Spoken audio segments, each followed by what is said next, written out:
When was the last time you heard Todd Phillips or Matt Reeves make a public statement? The best directors allow their art to do the talking. But we're not here to talk about Matt Reeves or Todd Phillips today. Why is David Zaslav so desperate in launching DC Universe with a Superman movie? Because he believes James Gunn is his Richard Donner. He believes he can create the same effect with Superman Legacy as Donner did with Superman the movie. Of course, there are big differences to Richard Donner's Superman the movie. There wasn't a lot of Superman media or superhero media to compare it to back then. Of course, there was some sorts of pressure for Richard Donner because Superman's popularity in the comics had dropped considerably since the Vietnam War, and Superman was being viewed as an agent of the status quo. So there was a pressure there for Richard Donner, but a different type of pressure. The pressure he really felt was from the producers, the Salkinds, which you probably all know all about already. But basically, David Zaslav has gambled the whole future of Warner Brothers Discovery and Warner Brothers Pictures on one director, James Gunn. He wants James Gunn to deliver him a $2 billion box office smash hit Superman movie that does for Superman, DC, Warner Brothers Pictures and Warner Brothers Discovery what the Avengers did for Marvel Studios and Disney. Can James Gunn achieve that? It's a lot of pressure on one director. And these are really troubled times for Hollywood. And I mean, if Superman Legacy was to be that successful, not only would it reignite DC, Superman, and WB, it probably would reignite the whole of Hollywood. Hollywood needs a successful Superman movie. But having a successful Superman movie in '78 is very different to having a successful Superman movie in 2025. Times have changed. Trends have changed. Having a character that's nice because he's nice and with no ulterior motive. Having a God that holds us in his hands. As James Gunn has tried to explain the meaning of Superman Legacy, you know, how kindness is deemed as a weakness today. And he's going to use that in his movie. That's a very, very good idea from James Gunn. Absolutely. Now, there's members of the audience who absolutely believe in James Gunn as much as David Zaslav does. Because they see a director who's Coppola, Scorsese, Dick Donner, Steven Spielberg, and every great director you've ever thought of. He's not that. He's capable, but he's not that. In fact, Superman Legacy is going to show us what James Gunn's made of once and for all. James Gunn does a lot of talking. He's made some great projects. He's made some great movies. No question about that. You can't attack him over his movies. This week he announced the casting of David Corenswet and Rachel Brosnahan as Clark and Lois and Superman. They look great. They have a great CV. It's great casting. Unfortunately for James, it's not just a case of making a great Superman movie. You have the pantomime villains of this story, which are the Snyderverse stands. If James Gunn and David Zaslav view themselves the heroes of this story, you've got the pantomime villains that are the Snyderverse stands. And they're going to keep on making comments. They're going to keep on trying to sell their propaganda to destroy this movie. Can they destroy this movie? Well, the Snyderverse stands believe they're very, very powerful. They believe they're the reason the Flash movie flopped, Black Adam flopped, Birds of Prey flopped, the Suicide Squad flopped. No, you are not the reason. You were able to cause some negativity via those movies, because some of them weren't the best of movies. Black Adam failed not because of Snyderverse stands, because nobody wanted or asked for a Black Adam movie, but still a very good time at the cinema. Birds of Prey is a third-wave feminist movie.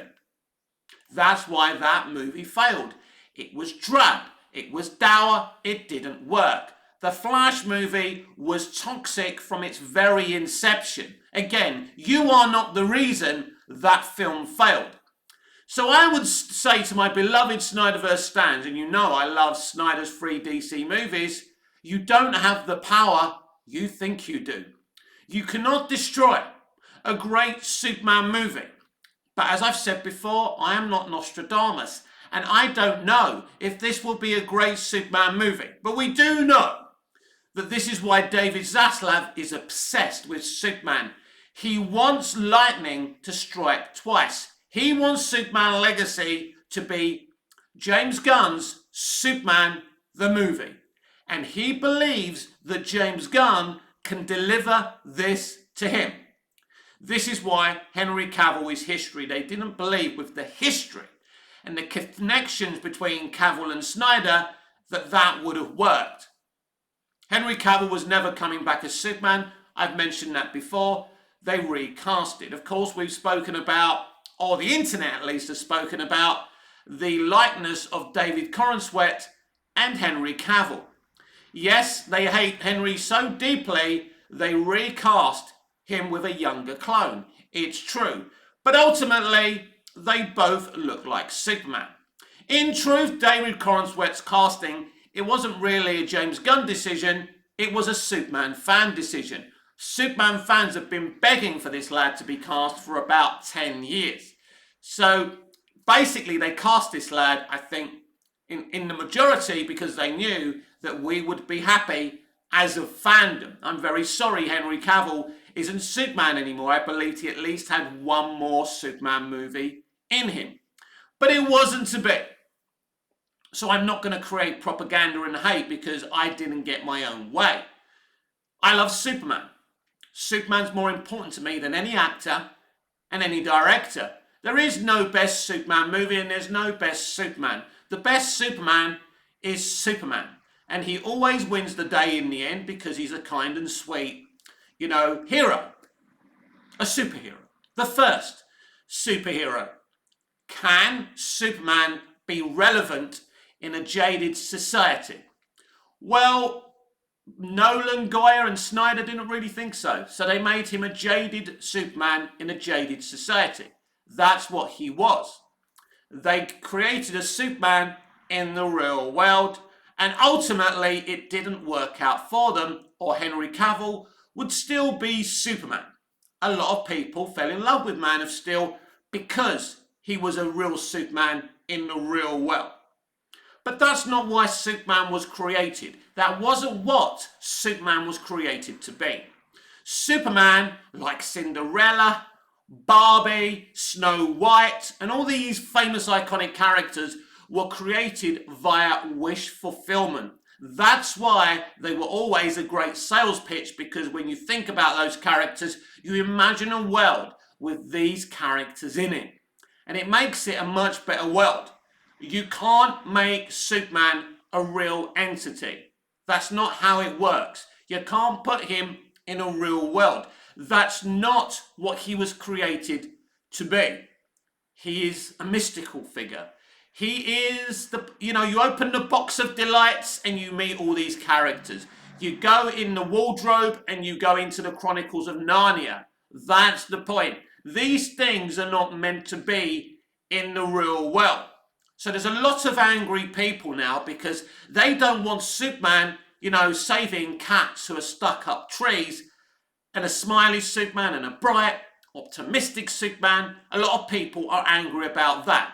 They're the people who embrace Zack Snyder's Superman. I embrace Zack Snyder's Superman because I can take a grittier take and I can take the Christopher Reeve take and the comic book take as well. But I don't have to choose one or the other. We had 3 movies of the Superman in the real world, and now we're going to go back to the Superman that the people who created Superman wanted to create. But what was Superman in the first Action Comics, in Action Comics #1? Well, he wasn't the Christopher Reeve Superman, and he wasn't the Henry Cavill Superman. He was a little bit of both. He was a little bit in between. He was a very rough character. He had no time for disgusting mine owners who were abusing their employees. He would beat them up and chuck them in jail. Men who beat up their wives. He had no time for them. He'd beat them up and throw them in jail. So Superman was actually a social justice warrior. No, not the social justice warriors in Hollywood today. Someone who actually cared about society. But he could be very, very aggressive with it. So he wasn't really, when Siegel and Schuster created Superman, he wasn't supposed to be this bright, smiley figure, but he also was never going to say, you know, no one stays good in this world. You can't have Superman saying that. I love BVS, but you can't have Superman saying that. You can have Batman saying that, but you can't have Superman saying that. It's as simple as that. As I say, I love BVS for the pie eaters at the back. So James Gunn is being tasked in creating a movie and the character that is optimistic. Because when you've got a property that was launched in 1938, you get different versions from the source material. When people talk about the source material of Superman, they think about lots of different comics. The source material is Action Comics #1. The first comic. That's the source material. In this source material, he didn't fly. He jumped from skyscraper to skyscraper. And I explained about him beating up, you know, cruel mine owners and, you know, domestic abusers. Bad people. He wasn't going after supervillains. They're the kind of people he was going for.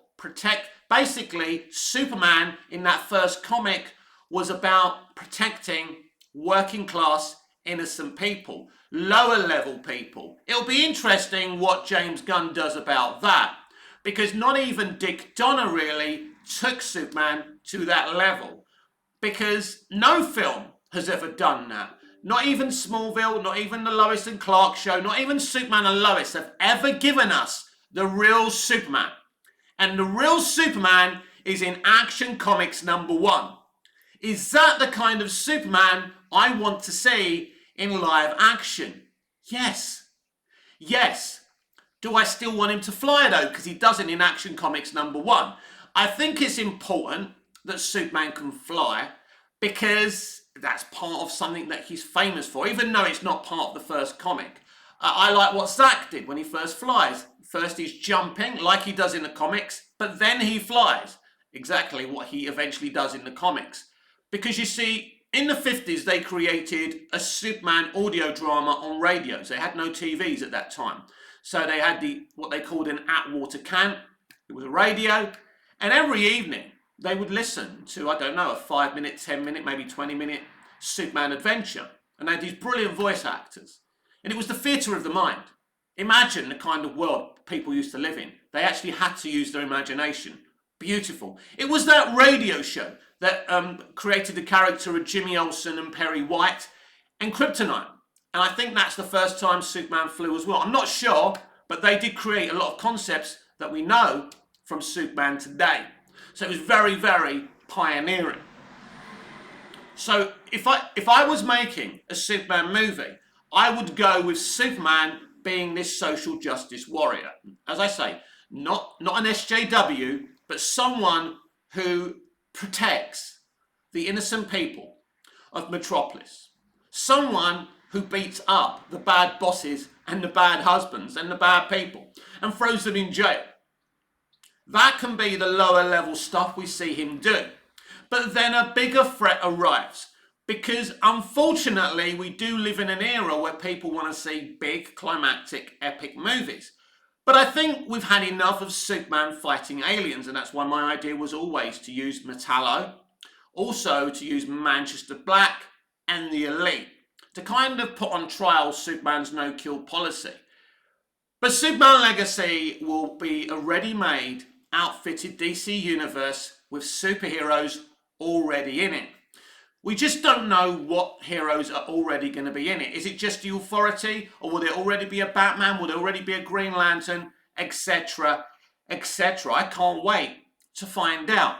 Because despite DC's and James Gunn's uncomfortable conduct in selling these clusterfuck of 4 DC movies this year, I think there is I am optimistic. There's a lot of potential for this Superman movie because of James Gunn's imagination and love for the brighter side of DC Comics and its fantastical side. He's going to give us a more fantastical Batman, something I've been desperate to see in a very long time. I've seen so many grimy and gritty Batman takes. Let's do the fantastical. A more fantastical Superman, a more fantastical Wonder Woman. Yes, please. There'll probably be magic referenced in the James Gunn DC universe. Yes, I'm very excited about that. So there is potential. I am optimistic with this plan. Of course, the past 10 years have been utterly toxic, everyone, and I can't hide away from that. I can't hide away from everything I've said about this studio and these people. And those opinions stand. But I love Superman. And I will not steal an opportunity away from myself to enjoy a new DC universe and a new Superman. I know the way they treated Snyder was bad. But he's a big boy and he can look after himself and he's a damn millionaire and he's now working on Rebel Moon. Zack Snyder will be okay. And he made 3 DC movies. How many of you and me would have loved the opportunity to make 3 DC movies? He did it, he fought the studio and he won. And for now, this is where we are. Do I think the casting announcement of Superman Legacy means restoring the Snyderverse is over? I don't think that fight will ever be over. I think you can be optimistic about Superman Legacy and Gunn's DCU and still fight to restore the Snyderverse, considering the financial mess that this studio's in. You can do both things. Is restoring the Snyderverse realistic at this point? Probably not. I think it's something that might rear its ugly head if Superman Legacy bombs. I personally don't think it's going to bomb. But can it be the success story that David Zaslav believes James Gunn can deliver him? Can it be a $2 billion tentpole success? Can it be the Avengers Ensemble movie that Joss Whedon delivered Disney, Kevin Feige, and Marvel Studios? Because once Avengers hit, there was no way anyone was ever going to miss a Marvel Studios movie again, whether it would be crap or good. And this is what Warner Brothers want. Not only do they want people to fall in love with DC all over again via this movie, they want to say, wow. They want the public to say, wow. Warner Brothers is a place of integrity. They gave us this wonderful movie. We're going to watch all their movies from now on.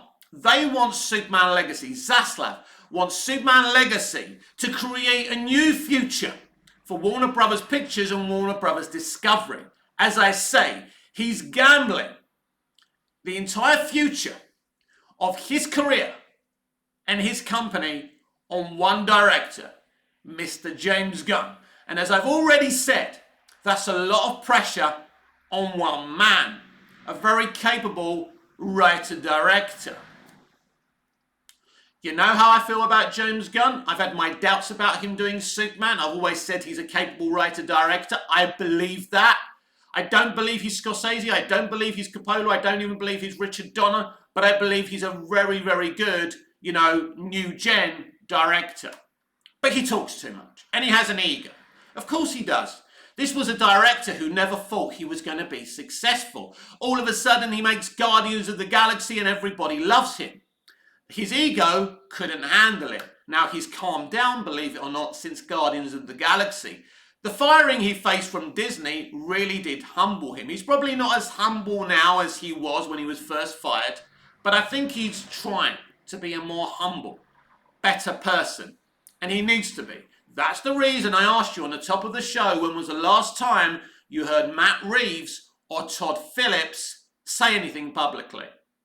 Last time Matt Reeves said anything was in response to James Gunn saying that the Batman universe was separate to DC Universe, and of course Matt appreciated that. I don't think he said anything since, bar one thing. Todd Phillips isn't on Twitter, he's only on Instagram, and the last time you heard from him is when he was posting some publicity for Joker Folie à Deux. These men, as I said earlier, let their art do the talking. I wish James Gunn would do the same. But he's not going to do that. I'm not going to change James Gunn, and you're not going to change James Gunn. On the historical tweets, I don't care. I don't care about the historical tweets. He's part of the Hollywood system. That's what they are. Like it or not. If you're watching this, James, deny it. That's what you all are. Right? No point. So even if I fired James Gunn, the next director would be from the cesspool, the same cesspool. There will be no difference. There's no point me firing James Gunn. Firing James Gunn doesn't give us Zack Snyder again. A moral family man who adopts children as well as brings up his own children. In fact, the young daughter that tragically took her life was one of his adopted children, if I've got my facts straight. Very, very tragic. So Zack Snyder is a good man and a very talented man. And he had a go. And it did okay. But it was controversial, it divided DC fans, and it's done. Zack Snyder was the grenade that probably brought Warner Brothers to its very knees right now because of their poor decision making and their reactions to him. I think there's no question about that. Zack Snyder will be a historical figure in the downfall of Warner Brothers for a long time to come. Is it as simplistic as allowing James Gunn to give us a 2025 version of Superman the movie? I don't think that's what he's going to give us. It will be a bright and optimistic movie, but it will be done the James Gunn way. It will be funny in places, of course it will. I believe he will try and deliver that. But this man is under a huge amount of pressure to save Warner Brothers, to save DC, to save Warner Brothers Pictures and Warner Brothers Discovery. It's a lot to put on one director. He may deny that publicly. If I asked him that publicly, he'd say, no, that's not the case. James, that is the case. But you see, everyone has a boss. Well, apart from me, I don't have a boss. I am my own boss. Anyone. I'm my own boss at the theatre company that I work at, and I'm my own boss here on this channel that nobody watches. But at the theatre company, it's my theatre company, I founded it, I produce the plays, I write the plays, I direct the plays, I perform in the plays. But I create a family environment. I'm not the boss in terms of me being the emperor and you being the little people. We work collaboratively together. And we sit around a little circle, and if anyone has a problem with anyone else, we discuss it. We're there for the art. We're not making any money from the situation. I'm giving back to my industry because I love my industry and I'm not looking to profit from my industry. I'm not a great director, I'm not a great writer, I'm not a great producer, I'm not even a great actor, but I love doing it. I love doing it. That's why I'm doing it. And I love talking about this shit, that's why I'm here. I like doing what I love. It gives me a buzz. I don't have to be a very good YouTube presenter. I don't have to be a successful YouTube presenter. But I can do it. I'm allowed to do it, so I'm going to do it.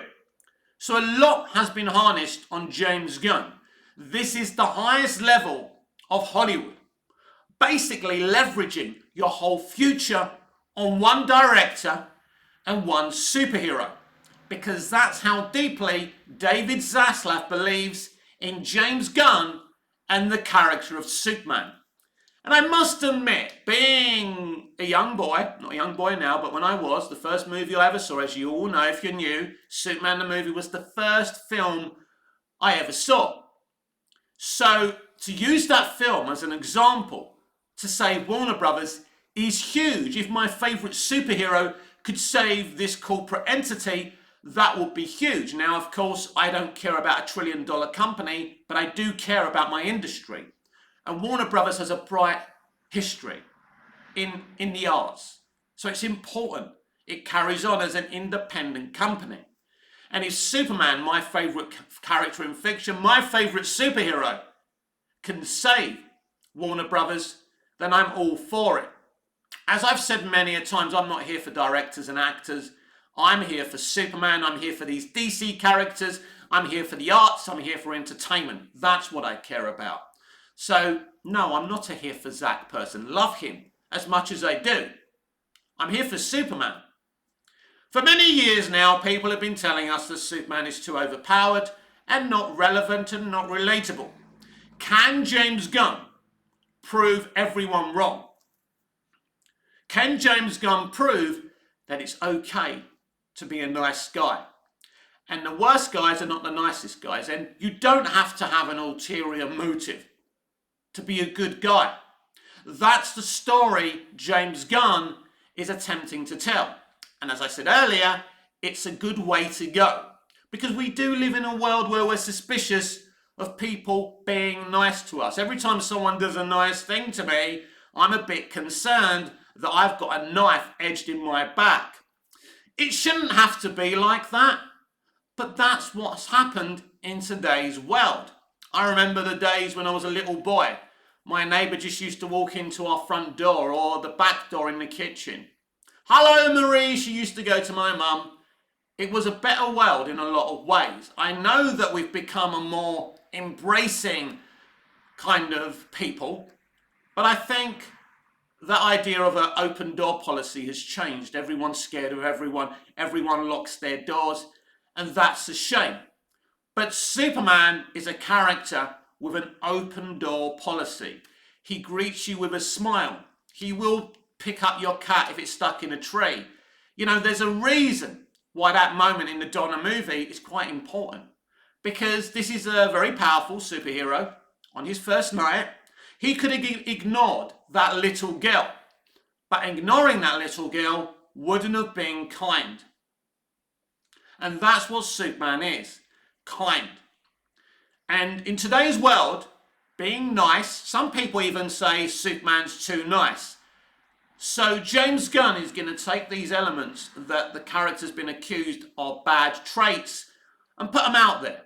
Basically, he's going to put everyone else on trial and say, being nice isn't a bad thing. So I look forward with great optimism to see what James Gunn can do with this movie. It doesn't change the fact about the historical tweets. It doesn't change the fact that he and Zaslav said the Flash movie was the greatest CBMs, or one of the greatest CBMs they'd ever seen. Zaslav said he'd seen it 5 times, and it was the best CBM he ever saw. He was lying. But they were very, very desperate people, so I let them off the hook.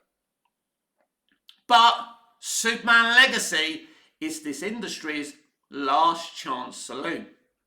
And a lot of people will be opposed of a male superhero being used to save Hollywood. Imagine what happens to the extreme left if a straight white male character saves Hollywood. Well, it puts them back in their hole, it puts a cork in the bottle, and we never have to hear from them again. So I'm rooting for this movie, not only to save WB and DC and Superman himself, but to save Hollywood. Because if this character saves Hollywood, then we put the bad people back in their holes. Because third wave feminists are bad people. They hate every man deeply. And we see in their films, they hate their own customers. We need a situation where Hollywood is nicer to its customer, their boss. Without the people without, they can't keep on going. But New Hollywood doesn't see it like that. And they've been shaving against the grain for far too long. So Superman Legacy all of a sudden has become a much bigger deal. And yes, it's a lot of pressure on one director, but James Gunn has put himself in this huge position. He's always wanted to be in this huge position. The little boy who grew up watching Warner Brothers Looney Tunes cartoons, reading comics, both Marvel and Disney, not Disney, but Marvel and DC and other smaller comic book companies, suddenly gets the biggest responsibility ever to save Hollywood, to save Warner Brothers Pictures. That's the decision that David Zaslav has made. Is it a winning formula? We will find out in 2025.